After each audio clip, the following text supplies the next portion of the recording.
What's up, guys? I'm back with another one, and today we're going to be checking out the Laconico designed Artisan Cutlery Centauri.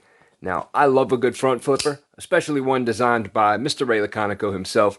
This thing is beautiful, and Artisan definitely did a great job on it. You can see it has a Damascus Wharncliffe blade, which I really like. I love that Damascus pattern. I'm not sure if that's raindrop or jelly roll. I get the two mixed up all the time, but it is absolutely beautiful. Now, it is a frame lock design and has this carbon fiber show side. Now, the lock side is titanium, of course, with a titanium tip up right hand carry only pocket clip. All of the hardware is stainless and it is running on bearings. This thing is very smooth and drops shut no problem. You know, I am very impressed with this knife, not only with the action and how it looks, but it honestly has zero hot spots. I mean, this thing feels great.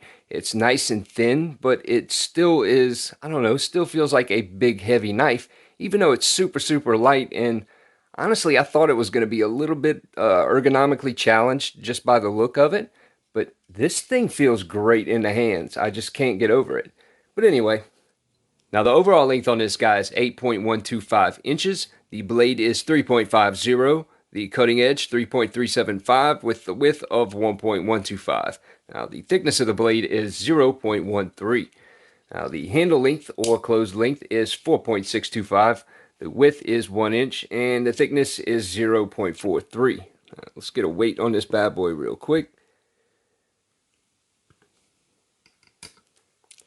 3.670. Which definitely a great EDC weight. And honestly, this is a beast of a knife. Even though the weight is evenly distributed, you don't feel like it's handle heavy or blade heavy, anything like that. This is a well-balanced knife, and Artisan definitely did a great job on it. Now, compared to the Spyderco PM2, you can see it's maybe 1/8 of an inch shorter than the PM2.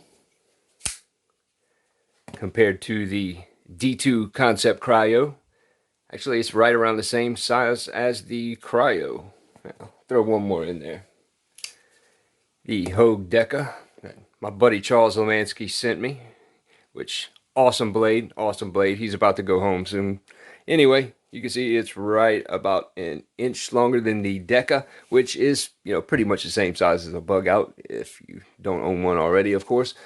Again, great EDC blade. I mean, it's thin, it carries well in the pocket, and this thing is super slicey. I would not have any reservations using this at work and actually putting it through its paces. This thing is built solid, and I gotta hand it to Ray Laconico. He definitely knows how to design a knife, and Artisan definitely knows how to build them. Anyway, hope you guys enjoyed this video. Like, share, subscribe if you haven't already. Check me out on Instagram for much more. Stay safe. See you guys on the next one.